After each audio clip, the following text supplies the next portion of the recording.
Hello again, everybody.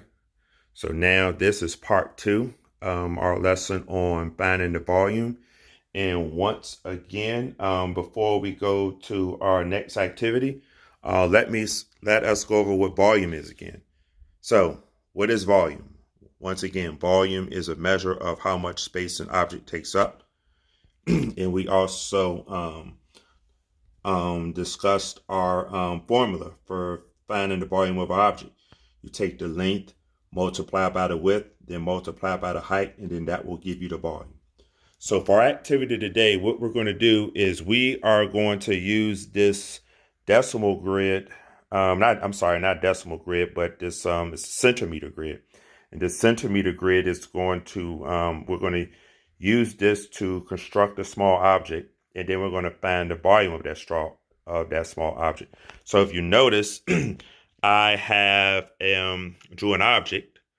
Look at the tracer lines. What I'm going to do is I'm going to cut an object out of this, and I am going to form the object, and then I am going to find the volume of that object. If you look, get my pen here for a minute.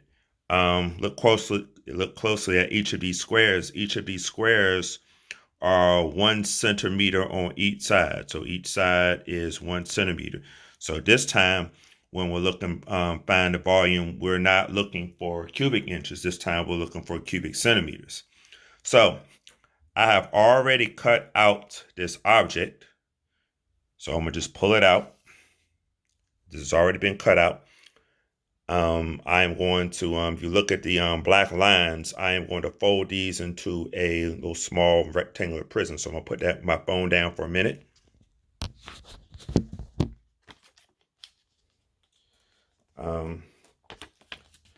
I am folding the corners, folding in the flaps. I am going to just use some tape. I want to be able to show everybody what I'm doing, but I cannot hold my phone and put this together at the same time. But I'm going to pick up my phone in just 1 minute. Then I'll show everybody what I have done.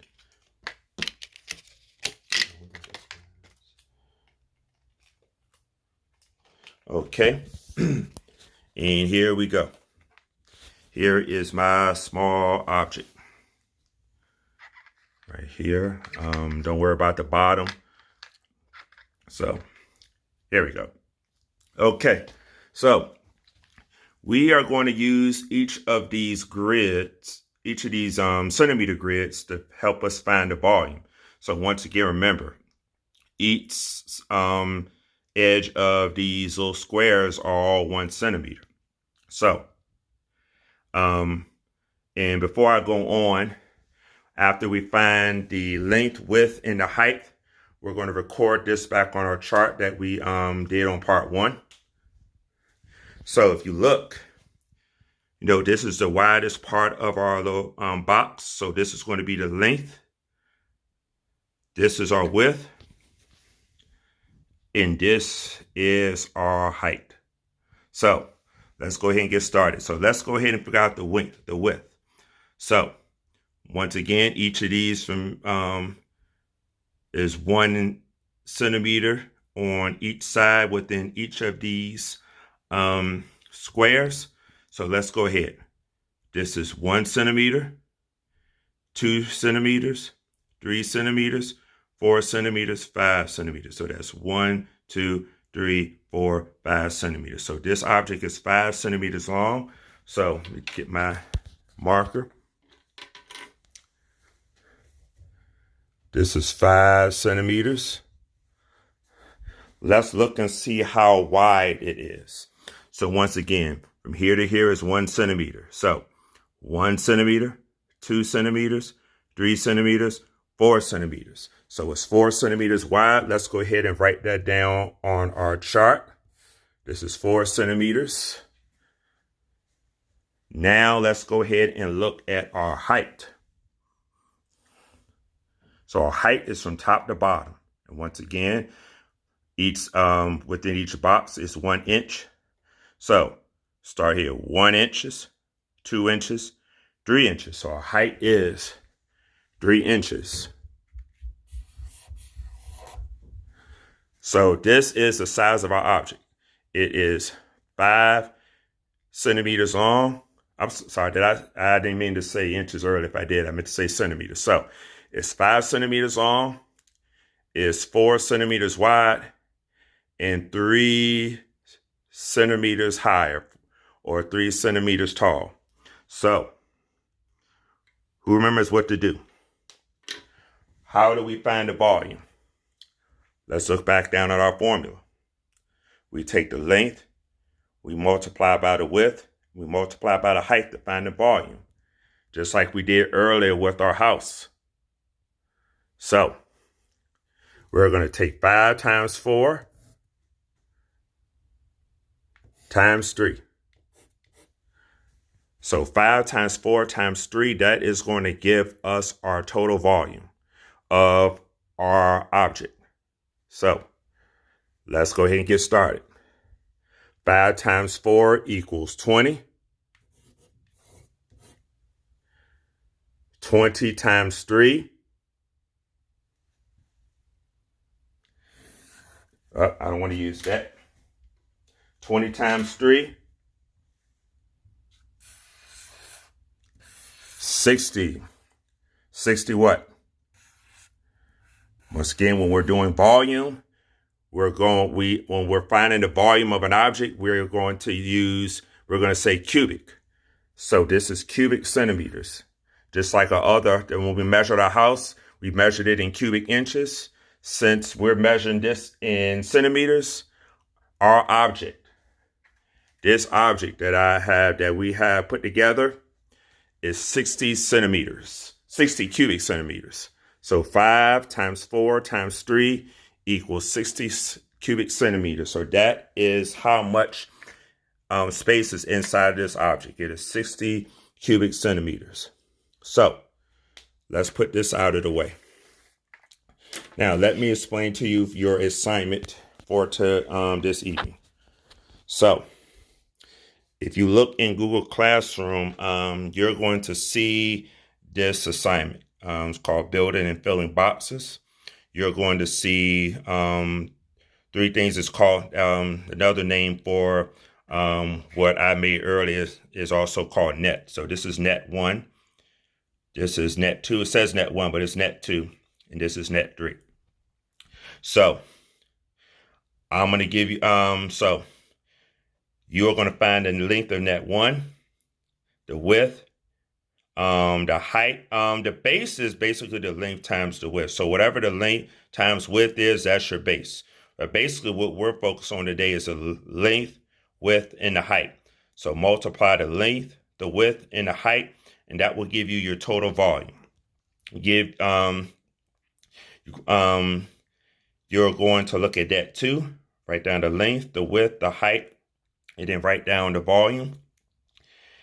And then you're going to do the same thing with net 3. The length, the width, the height, and then you are going to calculate the volume. So now, here's what you're going to do. I'm going to give you some options. You can do 1. As long as you're going to be neat, I will allow you to cut out the nets, just like I did earlier on my other assignment. You can cut out the nets. After you cut out the nets, fold the edges, just like I did with my first object. And then you're going to measure the length, width, and the height of that object. And then write down the volume. So that's option number 1. I'll allow you to cut these out, fold them together, and then measure it to find the length, width, the height, and then calculate the volume. Next option I would give you is, if you also look under Google Classroom, I also gave you a blank grid. And what you can do with that blank grid is you can actually, if you want, you can maybe print out 3 of these, and you can actually draw the nets on here if you want something bigger to work with. So I give you my example. Here's net 1. So what I did is I took the centimeter grid, and then I just drew a bigger version of it. And then what I would do, I would just cut these out, fold them together, so I can have a bigger version of the object. Then I would measure the length, measure the width, and then measure the height to get the volume of that object. So that's the section option there.